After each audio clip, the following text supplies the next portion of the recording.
عمران شفقت صاحب السلام علیکم، بہت بہت شکریہ آپ کے وقت کے لیے۔ سب سے پہلے تو بڑا سادہ سا سوال ہے، جس تیزی سے عدت میں نکاح کیس کی سماعت ہو رہی ہے، کیا اب مالی طور پر کرپٹ ہونے کے بعد بانی چیئرمین پی ٹی آئی کو اخلاقی طور پر بھی کرپٹ ثابت کر دیا جائے گا؟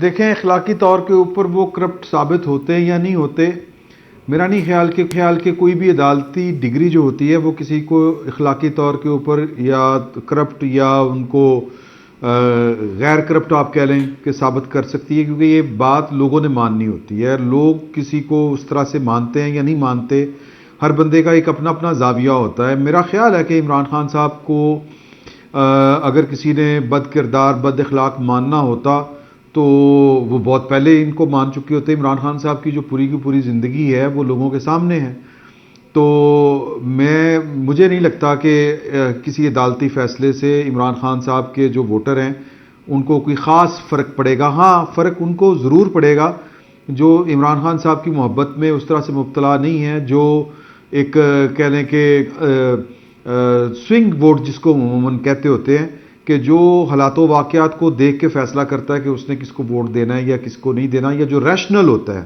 جو ریشنل اپروچ رکھنے والے لوگ ہیں وہ تھوڑا سا ان چیزوں کو کنسیڈر کر لیتے ہیں۔ ادروائز جو کمیٹڈ پولیٹیکل ورکر ہوتا ہے کسی بھی پارٹی کا، وہ اول تو یہ کہ بڑی مشکل سے پیدا ہوتا ہے، بڑی اسٹرانگ اور اگر آبزرویشن ہے پیدا آپ ہو کی جائے عمران صاحب۔ تو پھر قطع بڑی کلامی کے لیے مشکل سے معذرت، ختم میں ہوتا یہ ہے۔ دیکھ رہا تھا کہ 496 پاکستان پینل کوڈ کے تحت یہ کارروائی چل رہی ہے، اور اس میں زیادہ سے زیادہ جو سزا ہے وہ 7 سال ہے۔ آلریڈی 14 سال کی سزا ان کو سنائی جا چکی ہے۔ اب اس کے اندر اگر زیادہ سزا بھی ہوتی ہے تو 7 سال کی ہوتی ہے زیادہ سے زیادہ، اور یہ بھی بڑی انپریسیڈنٹڈ ہوگی کیونکہ اس سے پہلے کوئی ایسے پریزیڈنٹس موجود نہیں ہے اس حوالے سے، کوئی عدت میں نکاح کیس سے متعلق۔ علی ضیاء باجوہ کی اس حوالے سے ایک ججمنٹ بھی ہے، تو اس کس ہدف کا حصول ممکن ہو پائے گا اس فیصلے سے؟ پھر اگر آپ کلٹ بھی جو ہے وہ دور نہیں کر سکیں گے، ڈیفیوز کر سکیں گے، کیا اچیو کر لیں گے؟ دیکھیں، یہاں پر پاکستان میں جو سسٹم ہے کہ پہلے آپ کچھ چیزوں کو کھڑا کرتے ہیں، پھر آپ ان چیزوں کو گرا دیتے ہیں، اور یہ کوئی پہلی دفعہ پاکستان میں نہیں ہو رہا، لیکن یہ بہرحال ایک آپ یوں کہیں کہ یہ پاکستان کی بدقسمتی کہہ لیں کہ یہاں پر ایک پولیٹیکل لیڈر کو پہلے صادق اور امین بھی قرار دیا گیا، قرار دینے والوں نے قرار دیا، اور جو اسی طرح وہ جو لیڈر صاحب تھے وہ جس طرح ریاست مدینہ اور دین کی تبلیغ اور جو تشخص اپنا بنانے کی کوشش کر رہے تھے، وہ جنہوں نے بنایا تھا وہی ان کو آہستہ آہستہ بے نقاب کر رہے ہیں ایک طرح سے۔ تو اس سارے کیس میں اگر کوئی چیز منفرد ہے تو وہ جو ٹارگٹ حاصل کرنا چاہتے ہیں، تو میرا تو یہ خیال ہے کہ وہ شاید ٹارگٹ وہ جو حاصل کرنا چاہتے ہیں یا نہیں کرنا چاہتے وہ ہوگا یا نہیں ہوگا، لیکن یہ ضرور ہو رہا ہے کہ جو بت انہوں نے خود اپنے ہاتھوں سے تراشا تھا، اب اس بت کو اس کے سارے عیب وہ ایک ایک کر کے، جو اس کی خوبیاں تھیں وہ سارے عیبوں کی صورت میں وہ ایک ایک کر کے خود گنوا رہے ہیں۔ تو اس سے زیادہ میرا نہیں خیال کہ کچھ اور ہوگا۔ نہیں تو اس سے ڈفرنس کیا کریٹ ہو رہا ہے جب آپ یہ کہہ رہے ہیں کہ جنہوں نے نہیں ماننا انہوں نے نہیں ماننا، جو فین فالوئنگ ہے وہ تو ختم نہیں ہو پا رہی، تو پھر اس سے کیا ڈفرنس کریٹ ہو رہا ہے؟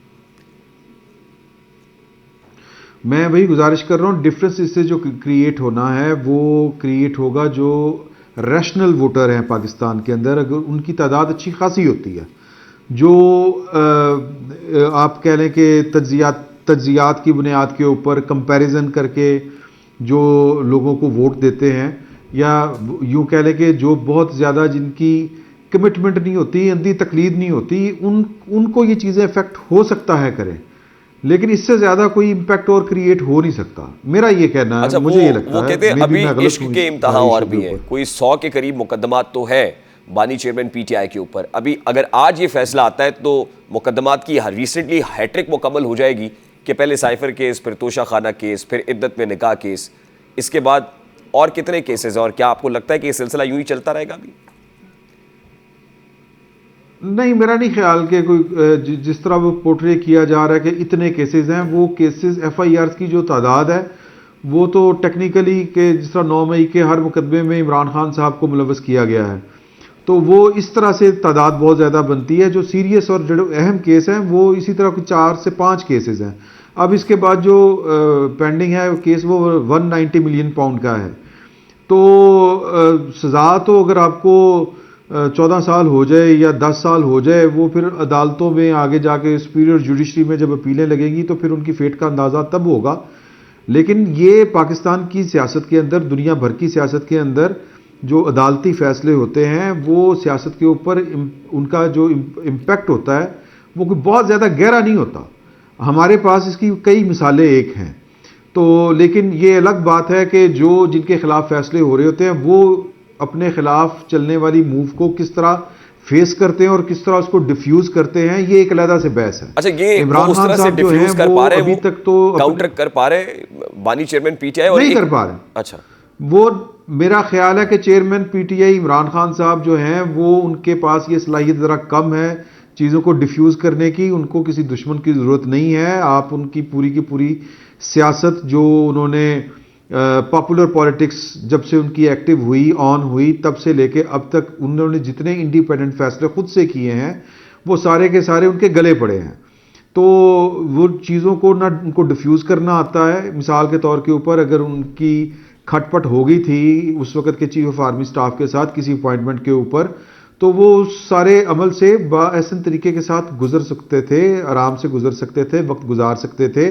انہوں نے نہ صرف پچھلی اسٹیبلشمنٹ کے ساتھ جو تھا وہ اپنا ایشو کھڑا کیا، اس کو ریزالو کرنے کی بجائے جو آنے والی اسٹیبلشمنٹ تھی وہ اس کے ساتھ بھی بھیڑ پڑے. اور یہ جو 9 مئی والا واقعہ ہوا تھا، جنرل باجوہ صاحب تو اس وقت چیف آف آرمی سٹاف نہیں تھے، تو چیف آف آرمی سٹاف کے جانے کے ساتھ ان کے معاملات جو ہیں وہ انہی کے ساتھ چلے جانے چاہیے تھے، طے ہو جانے چاہیے تھے، یا نئے سرے سے نئی اسٹیبلشمنٹ کے ساتھ ان کے معاملات خراب نہیں ہونے چاہیے. ایک بڑی مذاق خیز اسٹیٹمنٹ میری نظر سے گزری ہے، ہوش مندی کے ساتھ کام کرتے ہیں. اور یہ اسٹیٹمنٹ پارٹی کے مرکزی سیکرٹری اطلاعات رؤف حسن صاحب نے دی ہے صحافیوں سے غیر رسمی گفتگو کرتے ہوئے، اور وہ کہتے ہیں کہ ہم آرمی چیف کو ایکسٹینشن نہیں دیں گے. یعنی یہ بات وہ کر رہے ہیں، کس کیپیسٹی میں نہیں دیں گے یہ نہیں پتہ ہے، کیونکہ ابھی تو وزارت عظمیٰ ان کے پاس نہیں ہے، حکومت ان کے پاس نہیں ہے. وہ کہتے ہیں آرمی چیف کو ہم ایکسٹینشن نہیں دیں گے. At this point in time یہ بات کرنا کیا کہنے کی کوشش کر رہے ہیں؟ کیونکہ مجھے تو دکھائی دیتا ہے کہ جنرل قمر جاوید باجوہ کو ایکسٹینشن خود انہوں نے دی تھی.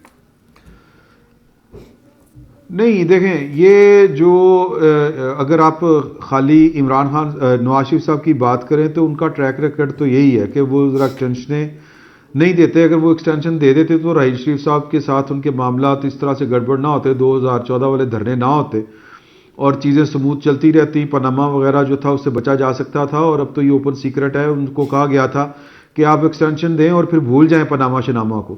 تو یہ تو ان کا ایک ٹریک ریکارڈ ہے. لیکن اس وقت وہ جو یہ والی بات ان کو کرنے کی جو ضرورت پیش آ رہی ہے، مجھے یہ لگتا ہے کہ وہ جو ایک تاثر جا رہا ہے کہ پاکستان کی اسٹیبلشمنٹ ان کو فیور دے رہی ہے اور فیور کسی وجہ سے دے رہی ہے، وہ اس تاثر کو دور کرنے کی یہ والی بات کر رہے ہیں. یہ والی کوشش جو ہے وہ اس سلسلے میں ہے.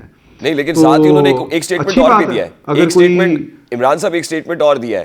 وہ کہتے ہیں کہ بشرا بی بی سے گزشتہ 6 مہینے سے کچھ لوگ بات چیت کرنے کی کوشش کر رہے تھے. اس کے کنٹینٹس کیا ہیں وہ تو ہم ریویل نہیں کریں گے، لیکن بات چیت کی کوشش ہو رہی تھی. اور پھر آپ دیکھیے کہ بشرا بی بی کا بنی گالہ میں ہاؤس ریسٹ ہونا، اس کے بعد ایک مخمصہ، اور آج ہی مجھ تک اطلاع پہنچی ہے کہ اڈیالہ جیل میں ایک بار پھر بانی چیئرمین نے بھی اور بشرا بی بی نے درخواست دے دی ہے کہ ہمیں بنی گالہ میں ہاؤس ریسٹ نہ کریں، بشرا بی بی کو اڈیالہ جیل لے کے آئیں. تو یہ سمجھ نہیں آ رہی کہ یہ کیا ہوا ہے اور کس کے ساتھ، کوئی انگیجمنٹ ہے، کوئی ڈیل ہے، کوئی کمپرومائز ہے، کیا ہے؟ اچھا، یہ آنیسٹلی مجھے یہ کسی ڈیل کا نہیں لیکن تدبر کا یہ نتیجہ لگ رہا ہے کہ، لیکن دوسری طرف سے یہ اطلاعات ہیں اپنی جگہ کے اوپر ہیں کہ یہ ریکویسٹ عمران خان صاحب نے کی تھی کہ ان کی بیگم کے ساتھ جو ہے وہ یہ والا سلوک نہ کیا جائے.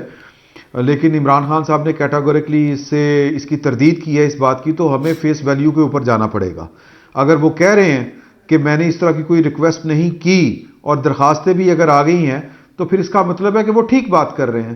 جو میں نے بات تدبر والی کی وہ شاید دوسری طرف سے تھی یا حکومت کی طرف سے تھی کہ ایک ایسے ماحول کے اندر کہ جب انتخابات ہونے جا رہے ہیں تو سمپتھی کا ووٹ کوئی پارٹی جو ہے وہ زیادہ گین نہ کر سکے، تو بلکہ ایک تیر سے 2 شکار ہو جائیں گے. اور کہ ایک طرف ان کی عورتیں جیل میں ہیں اور دوسری طرف یہ تاثر جائے کہ وہ کہہ رہے ہیں کہ میری بیوی کو جو ہے وہ اسپیشل ٹریٹمنٹ دیا جائے. تو ہو سکتا ہے کہ یہ بھی اپنی جگہ کے اوپر ہے کہ پہلے عمران خان صاحب نے کی ہو اور آفٹر تھاٹ ہو ان کی کہ یہ تو الٹ پڑ جائے گی، تو وہ اس بات سے مکر گئے ہوں. سیاست اس لیے بے رحم بھی ہوتی ہے اور بے اعتباری چیز بھی ہوتی ہے. آپ کو کیا لگتا ہے بات چیت ہو رہی ہے؟ جو ہر موقع کے اوپر صورتحال بدل جاتی. جی، بات چیت ہو رہی ہے کہیں نہ کہیں؟ دیکھیں، بات چیت کا جو ہے وہ تو یہ خبر میری بھی تھی پچھلے دنوں کہ وہ 4 دن مسلسل سرینا ہوٹل میں رہی تھیں. 2 سویٹ بک انہوں نے کروائے ہوئے تھے اور وہ ملاقاتیں کر رہی تھیں, کچھ بیگمات کے ذریعے اپروچ کر رہی تھیں, چیف آف آرمی اسٹاف تک وہ پہنچنے کی انہوں نے کوشش کی تھی, لیکن وہاں پر دال نہیں گل سکی. اور پھر اس کے بعد یہ بھی خبر آئی تھی, اور اس کی تردید اس طرح سے کسی طرف سے بھی نہیں آئی, کہ انہوں نے کچھ جو مڈل ایسٹ کے جو رائل فیملیز ہیں ان سے بھی میڈیشن کی بات کی تھی. تو بہرحال رابطے ختم نہیں ہوتے, رابطے جو ہوتے ہیں وہ چلتے رہتے ہیں, اور رابطے بحال رکھنے میں کچھ لوگوں کی عافیت ہوتی ہے. اچھا, ایک اور امپورٹنٹ کیس بھی تو ہے نا عمران صاحب, 9 مئی کے ٹرائل کا معاملہ ہے, اور اس پہ بھی کیبنٹ کمیٹی تشکیل دی ہوئی ہے. اس کیبنٹ کمیٹی نے امپورٹنٹ ڈیسیژن بھی کرنا ہے. اب 9 مئی ٹرائلز کا فیصلہ, کیبنٹ کمیٹی کی حتمی آبزرویشن, اور کوئی ممکنہ طور پہ کوئی reference supreme court of Pakistan کو بھیجا جانا کہ اس کو بین کرے پی ٹی آئی کو, ایسا ہوتا ہوا دیکھ رہا ہے؟ دیکھیں, میری جو اطلاع ہے وہ یہ ہے کہ ٹرائل مکمل ہو چکا ہوا ہے. 102 جو لوگ گرفتار تھے ان میں سے کوئی 6-7 جو ہے وہ ایگزانریٹ ہو چکے ہیں, باقی جو ہیں وہ ان کا ٹرائل مکمل ہو چکا ہے اور فیصلے لکھے جا چکے ہیں, بس سنانے ہیں. ابھی میرا خیال ہے کہ وہ سپریم کورٹ کی طرف سے ایک اسٹے آرڈر ہے, تو وہ جب تک وہ ختم نہیں ہوتا, اور یہ میرا خیال ہے کہ یہ انتخابات کے بعد ہی اس طرح کا جو فیصلے ہیں, یا سپریم کورٹ کا بھی جو گورنمنٹ ہے وہ ارلی ہیئرنگ کی درخواست جو ہے وہ یا اسٹے توڑنے کی درخواست دے گی, لیکن 8 فروری کے بعد. لیکن یہ والے کیس جو ہیں وہ ہونے ہیں, اور اس میں بھی عمران خان صاحب کا ٹرائل ہونا ہے. دیکھیں, ابھی پی ٹی آئی ابھی اپنے ووٹر سپورٹرز کو موبلائز کرنے کی کوشش تو کر رہی ہے, اور بانی چیئرمین پی ٹی آئی اپنے ٹویٹر ہینڈل کے ذریعے سے یا سوشل میڈیا ٹیم کے تھرو ان کے پلیٹ فارم سے کچھ میسیجز تو آ رہے ہیں. تو کیا پی ٹی آئی ابھی بھی پرعزم ہے, کیونکہ بائیکاٹ کی بھی بہت سی خبریں تھیں نا کہ کہیں نہ کہیں 11 آور پہ بائیکاٹ ہو جائے گا, کہ ابھی انتخابی میدان سجے گا اور کہیں نہ کہیں کوئی اس میں پوزیشن کریٹ ہوگی؟ دیکھیں, سوشل میڈیا کا جہاں اور ہے اور حقیقی دنیا کا جہان اور ہے, اور سوشل میڈیا کے اوپر اگر آپ جائیں تو پھر تو وہاں پر آگ لگی ہوئی ہے. پریکٹیکلی اگر آپ میدان میں جائیں تو کوئی سیاسی محاذ گرم کسی جگہ کے اوپر بھی نہیں ہے. آپ لاہور میں پھر کے دیکھیں, آپ کو کتنے انقلاب نظر آ رہے ہیں. تو پاکستان میں جو ہے وہ چیز جو ایوولوشن والی ہی چلتی ہے, ایوولوشن کے ساتھ ہی ہم آگے بڑھ رہے ہیں. نہ ہمارے انقلابی مزاج ہیں اور نہ ہی کوئی انقلابی قوم یہاں پہ بستی ہے. اگر کوئی انقلاب والا سین ہوتا تو ابھی تک عمران خان صاحب پچھلے 19 ماہ سے ان حالات میں نہ, ان حالات سے 2-4 نہ ہوتے. مس کیلکولیشن کی ہے عمران خان صاحب نے, یہ کہ ان کو لگ رہا تھا کہ وہ چیزوں کو کسی اور طریقے کے ساتھ ڈیل کر لیں گے. سیاستدان کو سیاست ہی کرنی چاہیے, جو عمران خان صاحب نے نہیں کی. تو عمران صاحب لاسٹلی اینڈ ویری کوئکلی, 8 فروری کو کیا ہوگا پھر؟ کیا کوئی سافٹ ریولوشن جس کی باتیں ہو رہی ہیں, کیا اس کا کوئی امکان موجود ہے؟ دیکھیں, سافٹ ریولوشن ہوتا ہے, سافٹ کوئی چیز نہیں ہوتی. مجھے نہیں لگتا کہ جو لوگ, ہاں اگر یہ جو پچھلے اتوار کو جو عمران خان صاحب نے کال دی تھی وہ ایک ٹریلر ہو سکتا تھا 8 فروری کا, لیکن اس طرح کا کوئی سین ہمیں پاکستان میں, لاہور میں کسی جگہ کے اوپر نظر نہیں آیا. اور 8 فروری کو جو لوگ ہیں, ووٹر ہیں, ان کو تو کسی مخمصے کا شکار انہوں نے ہونا ہے. چیزیں جو ہونی تھیں وہ ہو چکی ہیں. ان کو اب یہی نہیں سمجھ آنی کہ ہم نے اے کو ووٹ دینا ہے, بی کو ووٹ دینا ہے, سی کو ووٹ دینا ہے. اور یہ بھی ایک میرا خیال ہے کہ ایک سوشل میڈیا کے جہان کی پھیلائی ہوئی بات ہے کہ جی کہ بس پاپولرٹی, ہم پاپولرٹی گیج کر رہے ہیں سوشل میڈیا کے اوپر. یہ میرا خیال ہے کہ یہ صحیح بیرومیٹر نہیں ہے, یہ صحیح گیج نہیں ہے. گیج صحیح ہے گراؤنڈ کے اوپر. ریالٹی چیک جو ہے وہ گراؤنڈ کے اوپر ہے. وہ مجھے نہیں نظر آ رہا کہ اس طرح سے چیزیں ہیں کہ کوئی انقلاب آ چکا ہے, لوگ اتنے جذباتی ہو چکے ہوئے ہیں. ایک بندہ اٹھتا ہے, وہ جناب صبح اٹھ کے سوشل میڈیا کے اوپر ایک سٹیٹمنٹ جاری کرتا ہے, کوئی سٹیٹس لگا دیتا ہے یا ایک ریل بنا دیتا ہے, وہ پاکستان سے باہر بیٹھا ہوا ہے, پاکستان کے اندر ہے, کوئی ہوش کوئی خبر نہیں. اور جو ادارے ہیں وہ اس لیول پہ جا کے لڑائی نہیں لڑ سکتے. تو لہٰذا لوگوں کو اس وقت تھوڑی سی آزادی محسوس ہو رہی ہے. سوشل میڈیا کے اوپر اگر آپ نے آگ لگا کے رکھنی ہے تو لگا کے رکھیں, اس کا میرا نہیں خیال کہ وہ ٹرانسلیٹ ہوگی ریئل لائف. اچھا عمران صاحب, ویری کوئکلی, اس مخمسے کو, اس کنفیوژن کو, اس تفریق کو سب سے بہتر انداز میں کیپٹلائز کرنے کے لیے آپ کو کون تیار دکھائی دیتا ہے؟ پیپلز پارٹی اور PMLN یا پھر کوئی اور؟ دیکھیں دونوں پارٹیاں اپنی اپنی جگہ پر اپنی اپنی جہاں پر پوزیشن ہے وہ ٹھیک کام کر رہی ہیں. پنجاب میں پاکستان مسلم لیگ نون جو ہے وہ اس کو اس طرح سے آپ کہہ لیں کہ میدان میں اتنی مشکلات کا سامنا نہیں ہے. اسی طرح پاکستان جو پیپلز پارٹی ہے اس کو سندھ میں کسی مشکل کا کوئی سامنا نہیں ہے. تو جو مجھے نہیں لگتا کہ یہاں پر کوئی اس طرح سے مقابلہ ہوگا یا ہے. تو پھر ممکنہ طور پر سیٹ اپ کیا ہوگا؟ کیا ہے کون سا سٹیٹس؟ نیکسٹ سیٹ اپ کی بات کر رہے ہو، ممکنہ سیٹ اپ کیا دیکھ رہے ہیں پھر آپ؟ ممکنہ سیٹ اپ پاکستان مسلم لیگ نون میرا خیال ہے حکومت بنا لے گی بڑی آسانی کے ساتھ. پنجاب میں 141 سیٹوں میں سے اگر وہ 105 بھی لے جاتے ہیں تو باقی جو ہے وہ مل ملا کے وہ کر لیں گے. از اٹ دیٹ ایزی 105 سیٹیں؟ از اٹ دیٹ ایزی ان پنجاب؟ یہ میں ایک رف سا آئیڈیا دے رہا ہوں، میں کوئی اتنا ایکسپرٹ نہیں ہوں ان چیزوں کے اوپر، میں ویسے ہی ایک بات کی ہے میں نے. بہت بہت شکریہ. عمران شفقت سینئر صحافی، تجزیہ کار، ہمارے ساتھ موجود تھے.